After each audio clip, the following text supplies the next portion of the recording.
Trending ang travel video na ito ni Ann Curtis kung saan lumambitin siya sa baging at tila naglakad sa ibabaw ng asul na tubig ng Cambugahay Falls sa Lazi, Siquijor. Ito ang tinatawag na fairy walk. Diyosa, diwata yarn? Kaya naman, marami ang gumaya.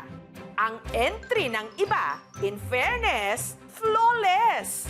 May nag-feeling figure skater. May parang nag-catwalk sa tubig. At meron pang may pa-flying kiss. Pero marami. Bigong sumakses. Kung hindi man sumemplang, ayun, na-fall sa tubig. Pero paano nga ba ma-achieve ang perfect fairy walk? Ituturo sa atin yan ng mismong nagturo kay Ann, si George. Ang importante, dahan-dahan ng lakad, katapos iangat yung paa, dahan-dahan mong twist yung kanan ng kamay. Tapos kaliwa naman, twist yung kaliwa mong kamay. At para magmukhang kapani-paniwala na naglalakad ka sa ibabaw ng tubig, meron daw teknik. Bigyan mo ng kunting bigat yung katawan mo, pasaluin namin ito. Sinadya ko po talaga kasi nakita ko po siya kay Ann Curtis. Sobrang saya. Di pa nakakaalas ko sa bumalik. Taong 2023 pa raw ginawa ni George ang swing sa itaas na bahagi ng talon sa iniwang lupa sa kanya ng yumaon niyang misis. Ang ginawa ko yung tinali sa mga puno. Tibay, kaya sinubukan na mo yan. Ang swing, ginawa raw talaga ni George nung nauso ang human drone. Pero napansin niya na kapag nag-swing dito at kapag inihakbang ang mga paa, para kang naglalakad sa tubig. Kaya siya nagka-bright idea. Ang sigil dito, pag local, 20 per head unlimited. Pag pariner, 50 per head unlimited din.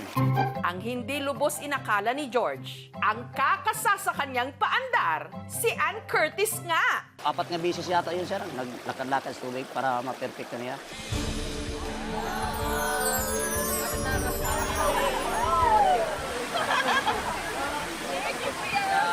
Dati, masaya na raw si George kapag meron silang mga 50 bisita. Pero ngayon, Mga 500 katao. Kumikita ako 6,000 plus na. Malaki ng diferensya. Binabayad ko muna ako sa utang ko. hindi naman para sa mahihina ang puso ang isa pang swing dito pa rin sa Cambugahay Falls. Mula sa taas na halos 20 feet, hindi ka lang magsiswing at lalambitin sa ere, kundi bibitaw at babagsak sa tubig. Ito naman ang kanilang Tarzan swing.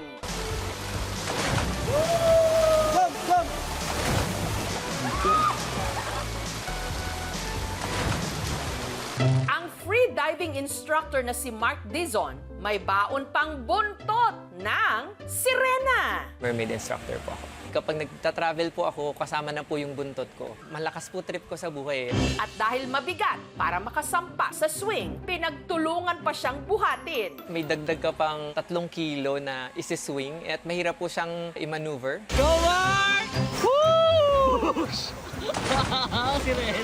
Sobrang saya pa na experience. Ibang tao parang, uy, may lumilipad na sirena. Para siyang half merman, half Tarzan.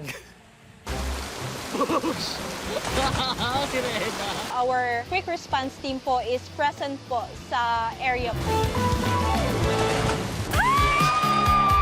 Ang lumambiti naman sa swing na ito, nag-ala gymnast, project kung project. Meron pang pa-slow motion effect. Ang swing by the beach, narito sa resort ni Julieta, sa Unib Island na kabilang sa Dinagat Islands. Ang resort, isa sa mga stopover ng mga naga-island hopping sa Dinagat Islands. Ang view, makapigil hininga. Mahaba yung buhangin na maputi. Pinakamaganda talaga yung mga rock formation na makikita mo. At mas maa-appreciate daw ito kapag sakay ng swing. Ang babagsakan mo naman ang napakalinaw na tubig ng dagat. Na-enjoy ko talaga yung pagsiswing. At ang good news, 1 to sawa kang pwedeng lumambitin sa swing ng libre. Pag meron talagang gumagamit yan sa swing, pinapaalalahanan namin na mag-ingat. Mayroon nakaready ng mga first aid kit. Malaki ang pasasalamat ni Julieta nung nag-viral ang kanilang swing nang dahil kasi rito, lumakas ang kanyang negosyo.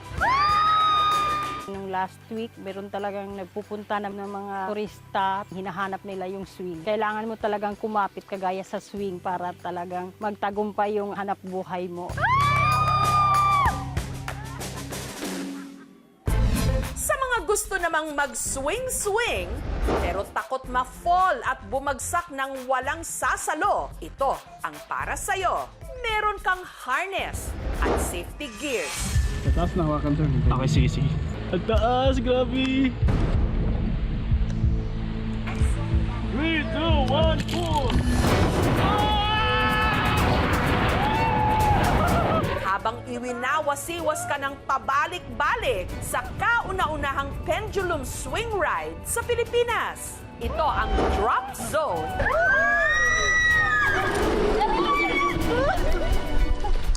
Sa Dahilayan Adventure Park, sa bayan ng Manolo Fortich, sa Bukidnon. Ang drop zone may taas na 120 feet o katumbas ng taas ng 10-story building.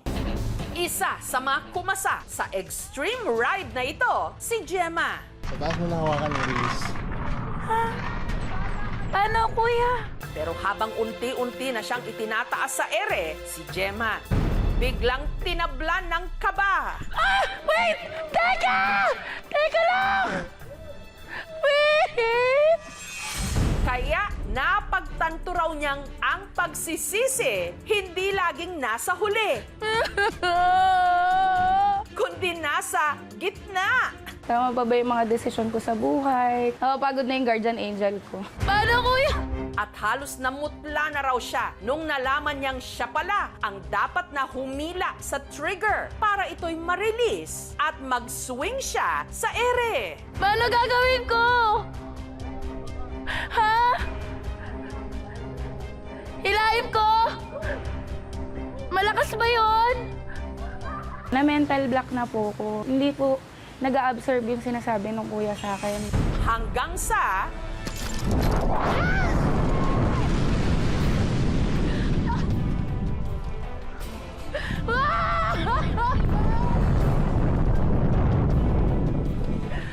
Pag pinapanood mo siya, ang dali lang niya eh, para ka lang nagsiswing. Pero pag ikaw na yung mismo, parang lalabas yung puso mo. Hindi talaga siya recommended sa may mga sakit. Proud naman po ko na nagawa ko yon kasi at least po hindi ko siya sinukuan. Ayoko na! Ang mama mo! At sa mga takot mag-isa sa swing na ito, pwede rin ditong may katandem. Gaya ng magkaibigang Shaibel at Althea. Oh my God! Hindi na ako kaya! Latas na kay Ting. Hila, ma'am! Hila, tali!